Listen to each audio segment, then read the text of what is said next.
ഒരിക്കലൊരു പള്ളിയിൽ ചോദിച്ചു, ഇതുപോലെ ഒത്തിരി അമ്മമാരിയ്ക്കുകയാണ്, മരിക്കണമെന്ന് ആഗ്രഹമുള്ളവരൊന്ന് കൈ ഉയർത്താൻ പറഞ്ഞു. 35-നും 45-നും ഇടയിലൊരു 3-4 പേരങ്ങ് കൈ ഉയർത്തി. ഇവിടെ ഞാൻ ചോദിക്കുന്നില്ല എത്ര പേര്. അപ്പം ഞാൻ ചോദിച്ചു, നിങ്ങൾക്കൊരാഗ്രഹമില്ലേ? മക്കളെക്കുറിച്ചൊരാഗ്രഹമില്ലേ?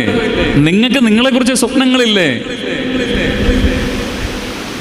അപ്പൊ ചിലരങ്ങനെയാണ്, ഇപ്പൊ ചോദിച്ചാലും മരിക്കാമെന്നങ്ങ് വിചാരിക്കണം. അല്ല, നമുക്ക് ചില ലക്ഷ്യങ്ങളുണ്ടാകണം നമ്മുടെ ജീവിതത്തിൽ. നമ്മളെ ഈ ഭൂമിയിൽ ദൈവമാക്കിയിരിക്കുന്നോൾ എപ്പോഴാണ് നമ്മൾ ജനിച്ചത് നമുക്കറിയില്ലായിരുന്നു.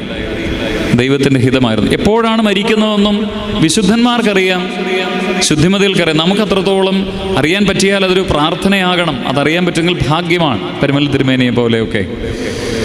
അപ്പോൾ നമ്മുടെ ജീവിതത്തിൽ ചില ലക്ഷ്യങ്ങളുണ്ടാകണം.